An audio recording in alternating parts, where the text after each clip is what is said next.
Saudara, menanti itu adalah hal yang sejujurnya nggak enak. Siapa setuju bahwa menanti itu nggak enak, saudara? Boleh angkat tangan?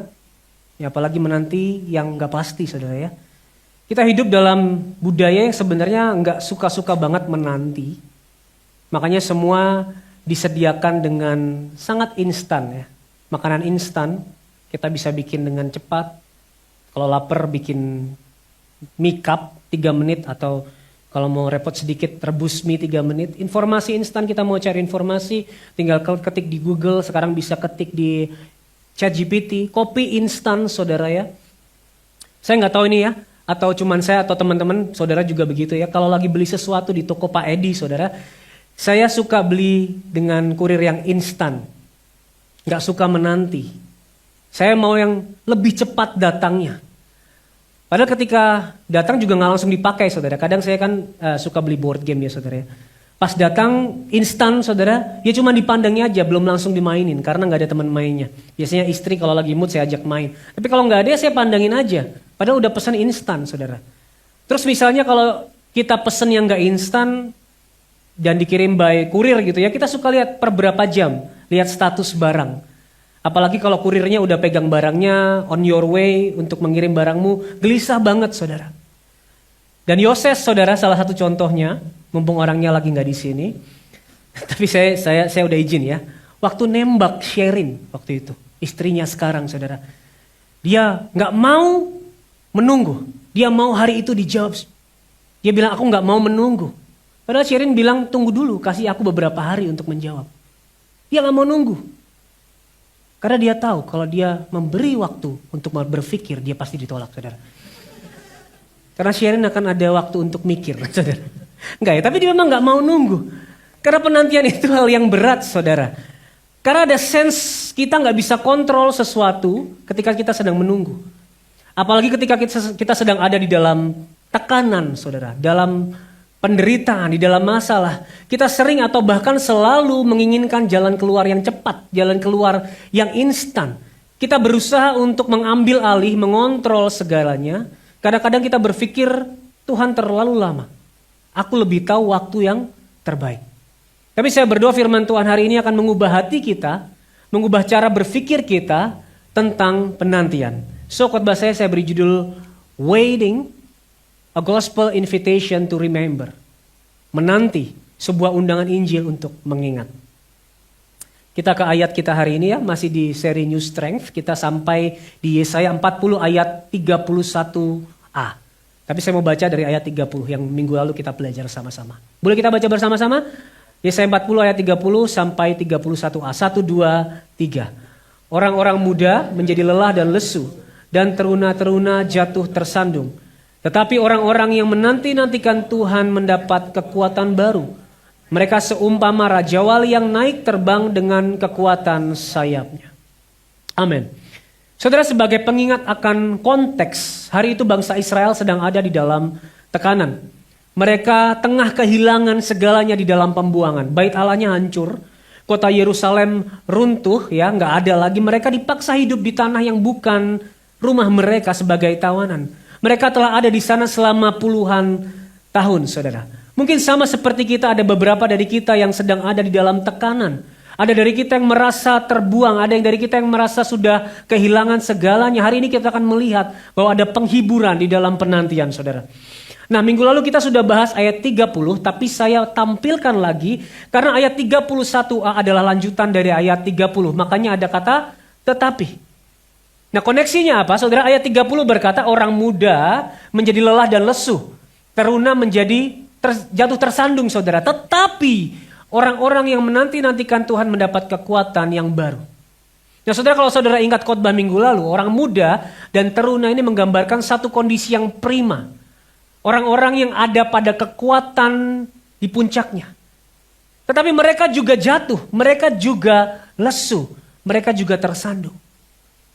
Kemudian ada kata tetapi yang berarti ada sebuah kontras yang diberikan antara orang muda dan teruna yang jatuh, yang lelah dan lesu dengan orang yang menantikan Tuhan. Sebuah kontras yang hari ini mau berbicara kepada kita sekali lagi bahwa kekuatan yang kita miliki seprima apapun itu suatu saat akan habis. Sebaliknya orang yang menanti Tuhan terhubung dengan sumber daya yang tidak mengenal batas. Nah, minggu lalu kita belajar bahwa firman Tuhan mengakui bahwa manusia itu memiliki batas. Manusia itu bisa lelah dan letih. Tapi firman Tuhan tidak berhenti di situ. Firman Tuhan memberikan satu kunci, kata kunci untuk mereka yang lelah dan letih, untuk kita yang lelah dan letih, yaitu penantian. Nah, permasalahannya adalah antara kita nggak mau menanti, kita nggak suka menanti, atau kita sering menantikan hal yang salah. Kita menantikan jalan keluar yang segera, yang instan, dan kita nggak bisa pungkiri kita semua mau itu. Dalam tekanan, dalam permasalahan, kita mau itu. Kita mau jalan keluar yang cepat, kita mau jalan keluar yang instan. Tapi apakah itu yang Tuhan mau? Apakah itu selalu yang Tuhan mau? Di dalam tekanan yang kita lewati, di dalam penderitaan yang harus kita jalani, itukah yang Tuhan mau? Inilah kenapa ketika hal yang kita mau ternyata tidak terjadi sesuai yang kita harapkan, tidak sesuai apa yang Tuhan mau kerjakan melalui tekanan yang kita alami, kita bukannya mendapat kekuatan baru, kita makin lemes, saudara. Karena ternyata kita salah menanti. Kita menantikan hal yang salah. Kita menantikan solusi yang salah.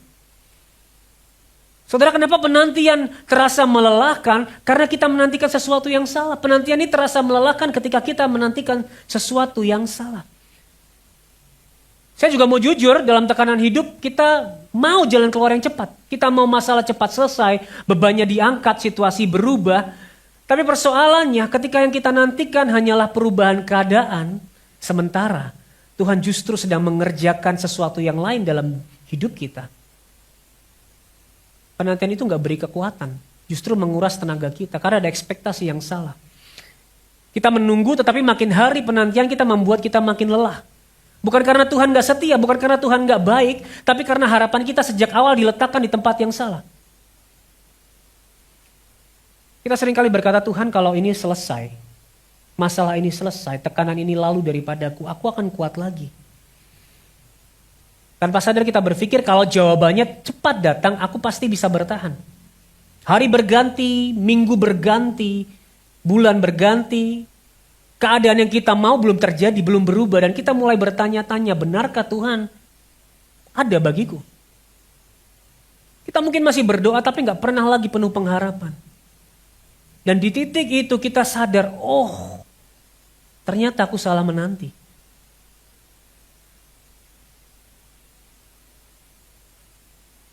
Saudara, tanpa sadar, kita jatuh ke dalam hal yang lebih dalam. Ternyata kita tidak menantikan Tuhan. Kita hanya menantikan apa yang Dia bisa lakukan untuk kita. Kita berpikir selama Tuhan memberi jawaban kita kuat. Selama Tuhan memberi jalan keluar, kita bersyukur, bersuka cita. Tapi ketika Tuhan nampaknya diam, kita goyah, saudara. Makanya penantian terasa panjang dan melelahkan. Karena yang kita sedang nanti bukanlah pribadi Tuhan, melainkan hasil yang otak kita inginkan. Sekali lagi penantian terasa melelahkan ketika kita menantikan sesuatu yang salah. Tapi firman Tuhan berkata orang yang menanti Tuhan mendapat kekuatan yang baru. Bukan orang yang menantikan keadaan yang baik akan mendapat kekuatan baru. Bukan orang yang menanti masalahnya pergi akan mendapatkan kekuatan baru, melainkan orang yang menantikan Tuhan di dalam hidupnya. Apa yang kita nanti? Siapa yang kita nanti? Kalau penantian saudara hari ini terasa melelahkan, jangan-jangan saudara sedang menantikan sesuatu yang salah. Nah, saudara, kita sering berada dalam dua ekstrim yang saling tarik-menarik. Yang pertama ekstrim untuk mengontrol segala sesuatu. Kita mau berjuang dengan kekuatan sendiri, kita berkata apa itu berdoa, apa itu Tuhan, aku bisa sendiri. Aku tahu yang terbaik, aku tahu waktu yang tepat, aku tahu solusi yang paling baik bagiku. Yaitu lebih mudah dikenali. Kita lebih mudah menyadari kalau kita sedang begitu. Tapi kadang ada yang seperti ini, di luar nampaknya kita menantikan Tuhan, ternyata di hati kita sedang mengatur cara Tuhan bekerja. Kita sedang mengatur timingnya Tuhan. Kita merasa Tuhan terlalu lambat. Kita sedang mencoba mengontrol Tuhan dengan apa yang kita sebut penantian. Tapi di sisi lain menanti sering kita salah artikan dengan pasrah menyerah, ya udahlah apa boleh buat. Toh Tuhan kayaknya diem aja, Tuhan kayaknya gak memperhatikan aku.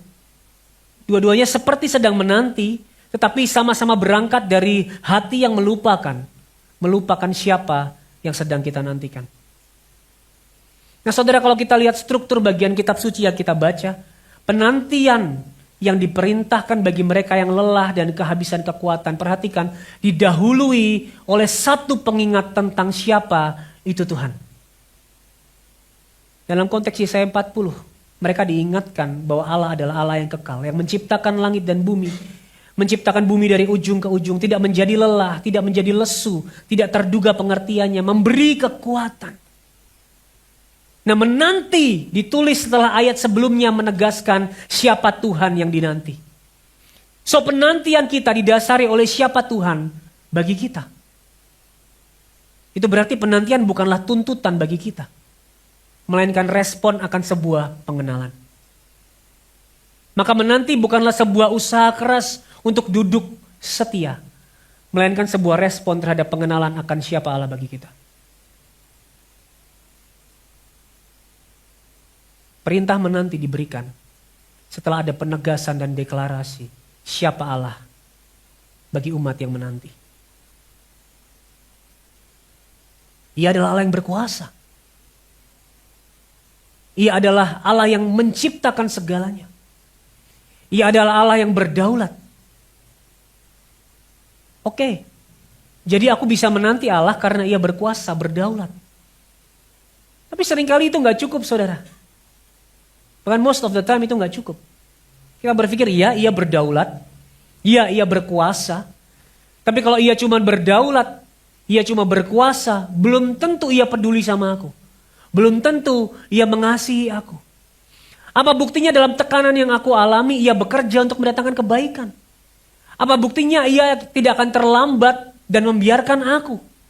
Apa buktinya bahwa ia tahu yang terbaik bagiku? Bahkan biasanya yang berkuasa dan punya kedaulatan itu malah bisa seenaknya saja. Tapi ada kabar baik bagi saudara dan saya.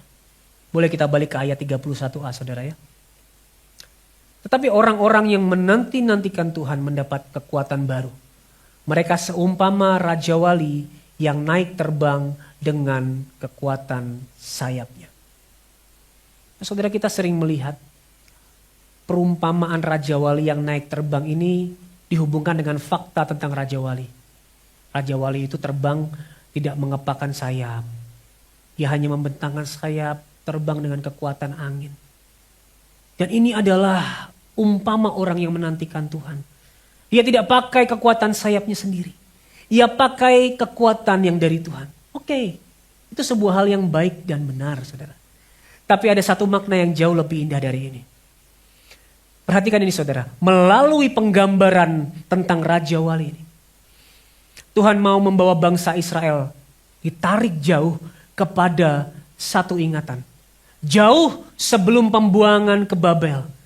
Jauh banget sehingga mungkin angkatan yang dibuang ini gak mengalaminya. Mereka hanya bisa mengingat melalui pengajaran firman. Mengingat satu peristiwa di mana Allah berfirman di dalam Keluaran 19 ayat 4. Kamu sendiri telah melihat apa yang kulakukan kepada orang Mesir dan bagaimana aku telah mendukung kamu di atas sayap Raja Wali dan membawa kamu kepadaku.